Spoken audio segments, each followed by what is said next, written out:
இந்தியாவில் கிராமப்புறங்களில் வசிக்கும் முதியவர்களின் உடல்நலனிலும் வாழ்வாதாரத்திலும் காலநிலை மாற்றம் பெரும் தாக்கத்தை ஏற்படுத்துவது ஆய்வில் தெரியவந்துள்ளது. இதுகுறித்து புதிய தலைமுறையின் காலநிலை அணி வழங்கும் தொகுப்பை பார்க்கலாம்.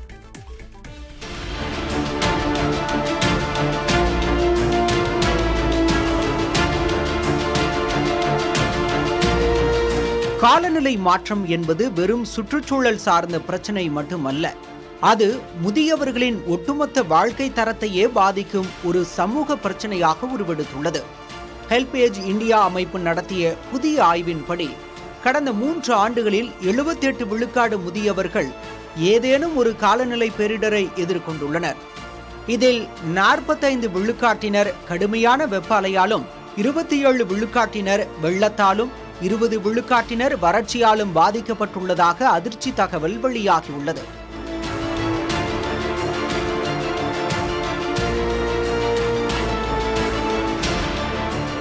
குறிப்பாக கிராமப்புறங்களில் நிலவும் வறட்சி மற்றும் போதிய நீர் ஆதாரம் இல்லாமை காரணமாக அன்றாட குடிநீருக்காக முதியவர்கள் நீண்ட தூரம் அலைந்து திரியும் அவல நிலை ஏற்பட்டுள்ளது. இதனால் அவர்களுக்கு மூட்டு பிரச்சனைகள் ஏற்படுவதோடு மயக்கம், நீரிழப்பு மற்றும் வெப்பத்தாக்கு போன்ற உடல்நல குறைபாடுகளும் ஏற்படுகின்றன. குடிநீர் நிலையத்துக்கு ரொம்ப சிரமமா இருக்கு. வேட்டாவது கோயில் எல்லாம் வேட்டிக்கிறோம். அப்பயும் எங்களுக்கு தண்ணி கிடைக்கல. 100 நாள் வேலைக்கு போனோம்.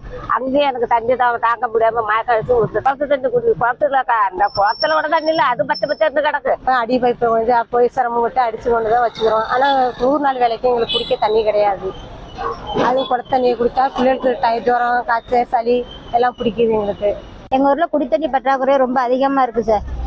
எங்க ஊருக்கு ஒரே ஒரு பைப்பு தான். அது சரியான தண்ணி சப்ளை கிடையாது. நகராட்சியில இருந்து தண்ணி கொண்டு வந்தாலும் குறிப்பிட்ட நபருக்கு தான் கொடுக்குறாங்களோ ஒழிஞ்சு மித்த பேருக்கு அந்த தண்ணி கூட கிடைக்க மாட்டேங்குது. அவ்வளவு ஒரு சிரமமா இருக்கு எங்க ஊர் முத்தரசபுரம் பஞ்சாயத்து. மேலும் சர்க்கரை நோய், உயர் ரத்த அழுத்தம் போன்ற நீண்டகால நோய்களால் பாதிக்கப்பட்ட முதியவர்களின் உடல்நிலை இதனால் மேலும் மோசமடைவதாக கூறப்படுகிறது. வறட்சியின் காரணமாக நாள்தோறும் விவசாய பணிக்கு சென்று வந்த முதியவர்கள் தற்போது வீடுகளுக்குள் முடங்கும் நிலைக்கு தள்ளப்பட்டுள்ளனர். இப்போ அதிகமான வெயில், அதிகமான குளிர் தட்ப சூழ்நிலைகளில் அவங்களால அவங்களோட இயற்கை வாழ்க்கையை வாழ முடியறதில்ல. அந்த வயது காரணமாக அவர்களின் நோய் எதிர்ப்பு சக்தி ஆகட்டும், உடம்பின் தெம்பாகட்டும் எல்லாம் குறைவாக இருப்பதனால் அதிகமாக பாதிப்புக்கு உள்ளாகிறார்கள். ஹீட் ஸ்ட்ரோக்னா வெயில் அதிகமாக இருக்கிறதுனால உடம்பில் இருக்கக்கூடிய நீர் சத்து எல்லாமே குறைந்து விடுகிறது. அரசு மருத்துவமனையிலையும் நாங்கள் தனியாக அந்த ஹீட் ஸ்ட்ரோக்குன்னு ஒரு வார்டு தனியாக அரேஞ்ச் பண்ணி அதில் வயதானவர்கள் மற்றும் அந்த ஹீட் ஸ்ட்ரோக்கால் பாதிக்கப்பட்டவர்களுக்கு மருத்துவம் வழங்கினோம். இந்நிலையில் காலநிலை மாற்றத்தால் பாதிக்கப்படும் முதியவர்களின் நலனை கருத்தில் கொண்டு அரசு மருத்துவமனைகளில் உள்ள சிறப்பு வசதிகள் குறித்து விழிப்புணர்வு ஏற்படுத்த வேண்டும் என்றும், முதியவர்களுக்கென பிரத்யேக காலநிலை மாற்ற கொள்கையை அரசு உடனடியாக வகுக்க வேண்டும் என்றும் சமூக ஆர்வலர்கள் கோரிக்கை விடுத்துள்ளனர். புதிய தலைமுறை காலநிலை அணிக்காக செய்தியாளர் கோகிலா.